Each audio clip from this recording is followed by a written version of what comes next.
No matter what creative field you operate in, we all want to do good work. We want to do great work.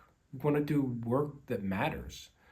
But these normal and I would say healthy desires to do our best can sometimes veer off into perfectionism, which is not a good place to be. It's a frustrating place. It's where dreams go to die. And in case you're wondering, yes, I am on the road again, and this is my hotel room. I'm in Prague, and but I figured I had some extra time before the sound check today, so why not record an episode? But today I want to talk about perfectionism. The guitarist Bill Frisell, I heard once in an interview, say that music to him was this striving for something that he knew he would never achieve, but that he knew he had to be okay with that, and that he would have to be okay with enjoying the process and trying and knowing that it was futile and that perfection doesn't really exist. If you're new here, welcome to Keep the Flow, the podcast that looks under the hood of the creative process. I'm Scott McLemore, a drummer and composer living way up north in Iceland.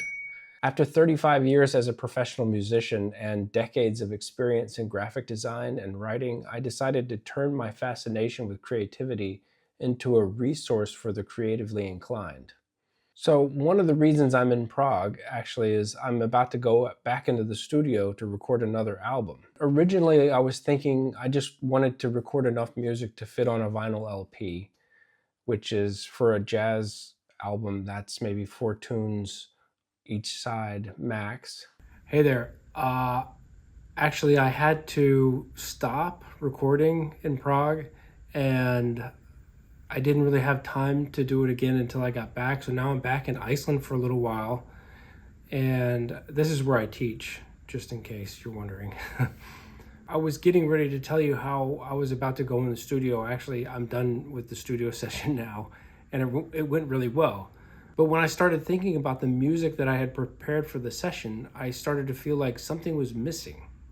Like maybe it wasn't good enough, or there should have been something more energetic or something a little more mellow. So I wrote another piece, and another piece, and another piece. But the feeling didn't really go away. It felt like nothing made it complete in my mind. Then I remembered that Bill Frisell quote that I talked about in Prague. I was reaching for something that I could never get to. Suddenly I could let it go. As soon as I started thinking like that, it wasn't that big of a deal. The brilliant Katie Cowan, who is the host of the Creative Boom podcast, which I highly recommend if you're into design, she wrote a piece on their website about getting past perfectionism. And she quotes the American motion designer Ryan Grandmason at one point, who was talking about his 90% rule, meaning 90% is good enough. And he said that if he didn't have that rule, he would never finish anything. And actually, I think this is another way of saying just quit while you're ahead, in a way. And in most cases, I think it's really true. Not that we should quit, but the compositions I've had that have been really difficult to finish, those have been my least favorite. And I think that's really about creating with expectations in mind, having some predefined idea of what you're trying to do instead of just letting it happen and see what comes out, I think.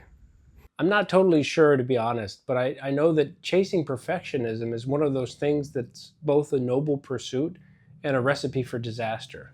It's a grand contradiction, and we need to be aware of that.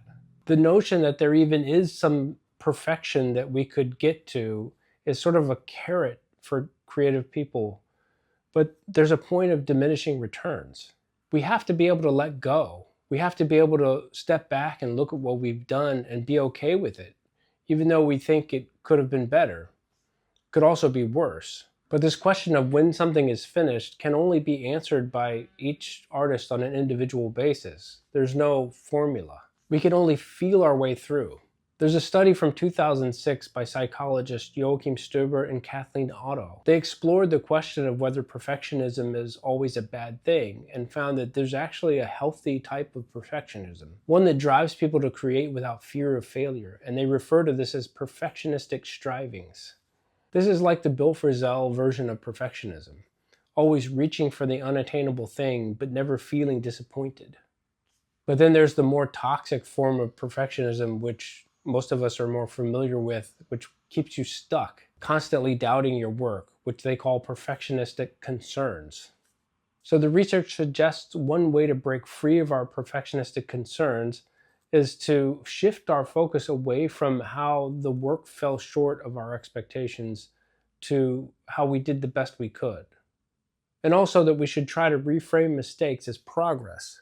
Instead of thinking, I really botched that, try saying to yourself, I just learned something useful for the next phase of this.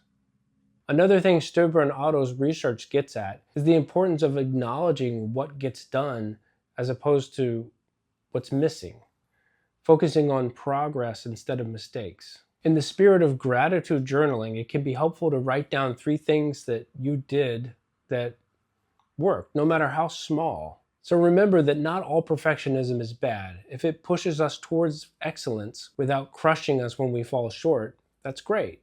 But if it feels like nothing we do is good enough to the point where we can't really engage in creativity, that's when we need to do some inner maintenance.